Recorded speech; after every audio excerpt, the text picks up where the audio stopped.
When I travel, I'm always on the lookout for interesting places to paint. It's simply part of who I am as an artist. I'm drawn to locations that offer something visually unique, places that invite me to slow down and really observe. What immediately captured my attention here is the unusual shallow rock formations that run parallel to the shore. The ocean washes up over these rocks, creating calm, shallow pools within the reef and along the beach itself.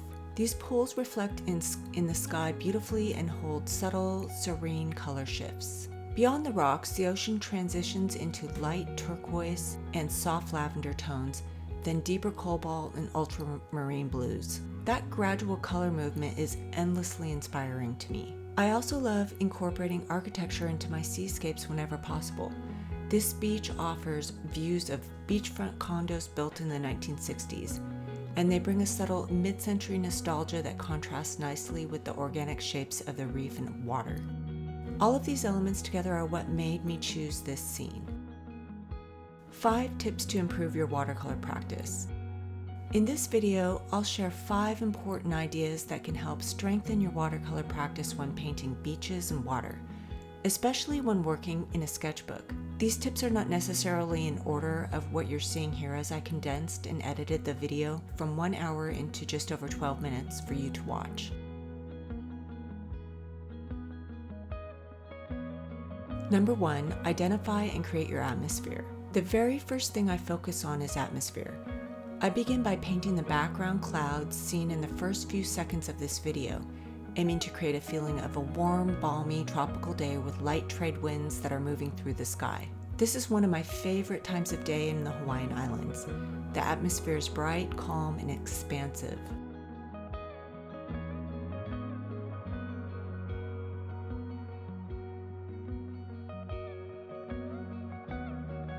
An interesting side note here. Some of my quickest selling island paintings over the years have always been sunset scenes. I think sunsets represent the ultimate relaxation for many people, but personally, I'm endlessly inspired by pure daytime in Hawaii, and it doesn't matter which island it's on. This painting isn't for a client, it's simply for my own practice and enjoyment. That freedom allows me to explore the atmosphere without expectation. Number 2, identifying architecture and natural elements. Once the atmosphere is established, I begin sketching the shallow rocky reef, and you will see that earlier in this video. I like to think of this as nature's architecture. The reef has a flat, structured quality that I used a flat brush with horizontal strokes to capture both its shape and texture. The way water flows in and gathers into the small pools is something I want to suggest. Sketching and painting rocks directly from life is one of the best ways to build confidence with structure and form. This scene also includes those 1960s era beachfront condos that bring a certain nostalgia. Perspective is important here, but I don't want them to overpower the natural elements. I'll refine these buildings later in the painting. Number 3, working light to dark when painting water and reflections. As I move into the water, I start laying down light washes of color and I allow them to blend naturally. Water is rarely just a blue tint. Even in the brightest areas, you might find hints of violet, green, warm neutral tones. I always work light to dark, especially in watercolor. Starting light gives you room to layer and adjust as you go, and it helps you to develop the water in a more natural way.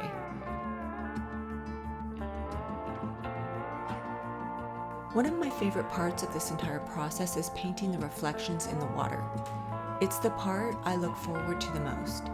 Painting for me is truly about the process. I used to think it was all about the finished result, but what actually motivates me is the act of creating, moving the brush, mixing the colors, responding to what's happening on the paper.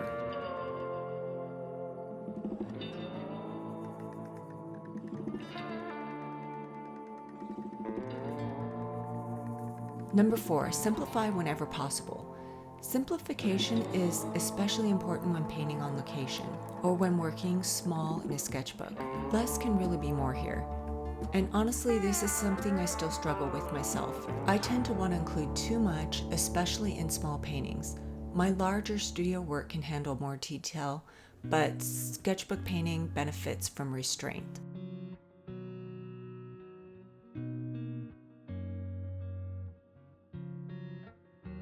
Understanding what motivates you creatively is a huge part of building consistency in your art practice.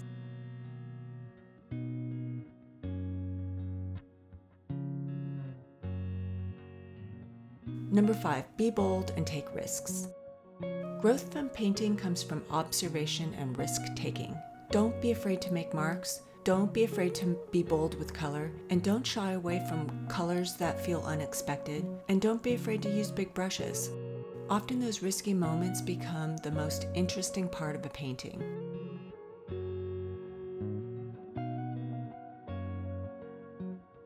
Reef perspective and brushwork. The rocky reef here is another example of nature's architecture. To make it convincing, I keep many of my brushstrokes parallel. This reinforces perspective and helps ground the reflections in the water. You can achieve this with either a flat or round brush.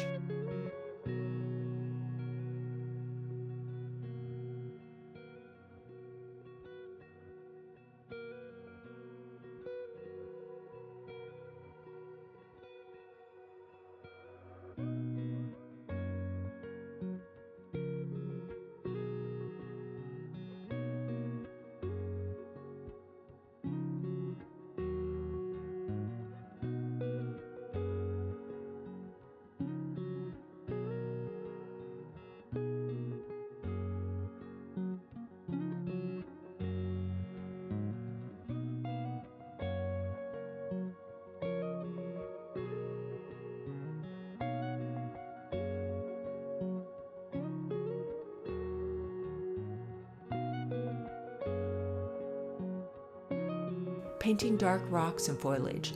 For the darker rocks, I mix browns and blacks by using multiple pigments rather than relying on black straight from the tube. This creates deeper, more interesting darks. Watercolor also dries lighter, so saturation can matter. As paper becomes more saturated, pigments sit closer to the surface, often resulting in stronger contrast and purer color.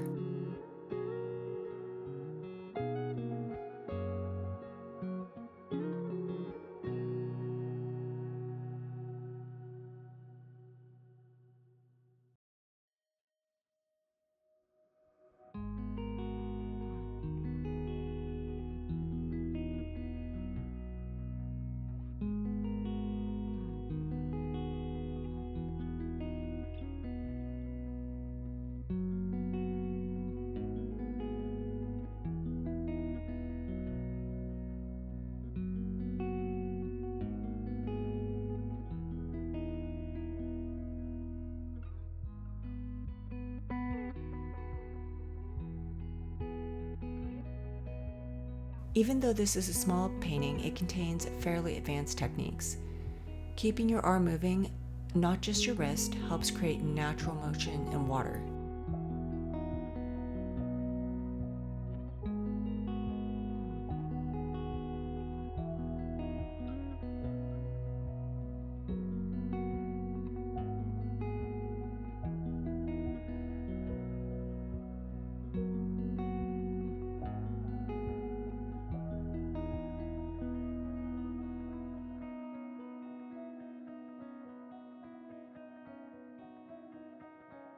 Painting is something I've been fortunate enough to make a living at. I've been able to do what I want on a daily basis for many years, and it's a true gift. Few people can say that they still do what they love decades into it. Painting has always been a steady force in my life. It's something that challenges me, grounds me, and continually lifts me up.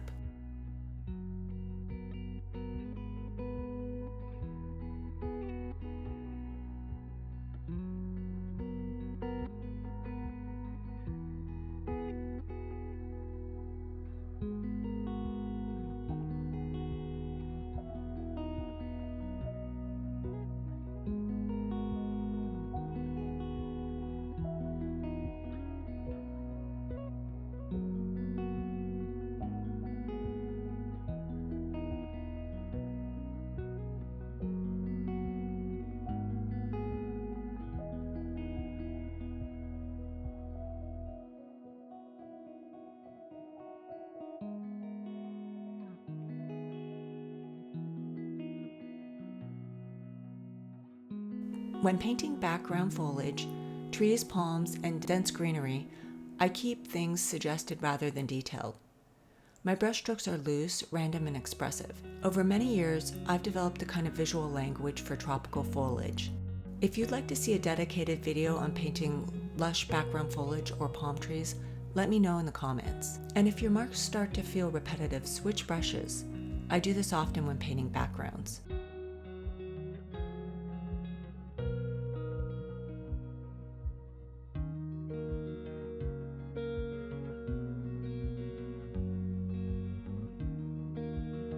Over a lifetime of creating, I think every artist eventually finds the subjects or mediums that truly light them up.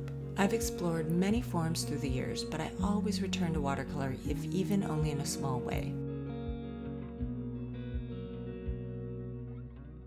Many of my other watercolor sketchbook videos are more tutorial based, so feel free to explore those if you'd like to paint along.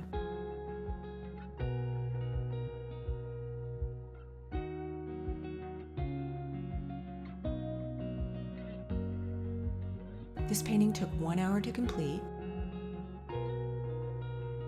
If you found value in this travel sketchbook watercolor video, please like and subscribe. It truly helps support my small channel. To see more of my art, you can visit floravitalights.com.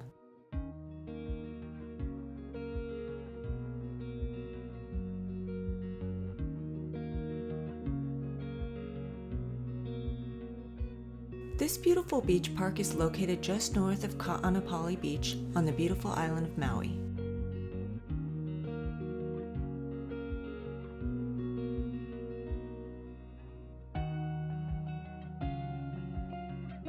Until we meet again, and happy painting.